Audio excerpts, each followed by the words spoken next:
এক, আল্লাহর সঙ্গে শিরক করা। শিরক দুই প্রকার, বড় শিরক এবং ছোট শিরক। এর মধ্যে বড় শিরক করলে ঈমান ও আমল নষ্ট হয়ে যায়।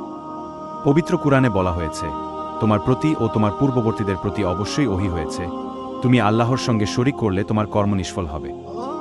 দুই, দ্বীনের কোনো বিধানকে অপছন্দ করা, উপহাস করা। রাসূলুল্লাহ সাল্লাল্লাহু আলাইহি ওয়াসাল্লাম যে বিধান নিয়ে প্রেরিত হয়েছে, তার কোনো একটি যদি কেউ অপছন্দ করে, তাহলে সে ঈমানের গণ্ডি থেকে বের হয়ে যায় এবং বড় কুফর করে ফেলে। আমাদের সমাজে অনেকেই এই রোগে আক্রান্ত। পাশ্চাত্য ব্যবস্থাপনার বুলিতে তারা এতটাই মুগ্ধ হয়ে থাকেন যে দ্বীনের প্রতিষ্ঠিত বিধানগুলো তাদের কাছে সেকেলে লাগে। তিন, কালো জাদু করা। অধিকাংশ জাদু প্রয়োগ করতে গিয়ে শিরক ও আল্লাহর পরিবর্তে অপবিত্র আত্মাগুলোর নৈকট্য অর্জন করতে হয়। নবী ঈসা এসব কাজকে ঈমান বিধ্বংসী বলেছেন এবং তাকে শিরকের সাথে যুক্ত করেছেন। হাদিসে এসেছে, তোমরা 7টি ধ্বংসকারী বস্তু থেকে বেঁচে থাকো। 4, হাদিস অস্বীকার করা।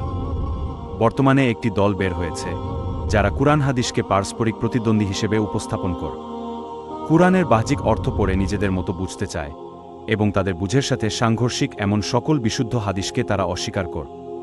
5, কাফিরকে কাফির না জানা। অতীতের যে কোনো সময়ের চাইতে বর্তমানে এটা ভয়াবহ আকার ধারণ করেছে। বিশেষ করে হলিউড বলিউড প্রজন্মের কাছে অমুসলিমরা তারকার নেয়। তাদেরকে কাফির জান করা তো দূরের কথা, তাদের মৃত্যুকে রেপ দুয়ার স্রোত বয়ে যায় মুসলিমদের মহল। অথচ মুসলিম ছাড়া সকল আহলে কিতাব, মুশরিক, ধর্মত্যাগী ও অন্যান্য শ্রেণী যাদেরকে আল্লাহ কাফির বলেছেন, তাদেরকে কাফির জানা আবশ্যক। কারণ বিষয়টি তাওহীদের সাথে সম্পৃক্ত। আপনি যখন লা ইলাহা ইল্লাল্লাহের সাক্ষ্য দিচ্ছেন, তখন আল্লাহ ছাড়া সকল মিথ্যা উপাস্য। 6, পরকাল অস্বীকার করা। পরকাল অস্বীকার করলে আমল নষ্ট হয়ে যায়। পরকাল বলে কিছু নেই এরূপ বলা, কিয়ামত আদৌ হবে কিনা এবং হাসরের বিষয়ে সন্দেহ পোষণ করা, এগুলো ঈমান, আমল নষ্ট করে দেয়। 7, আল্লাহ বা তার রাসূলকে গালি দেয়া। আধুনিক যুগে অজ্ঞেবাদীদের মধ্যে এই চর্চা অত্যন্ত প্রবল।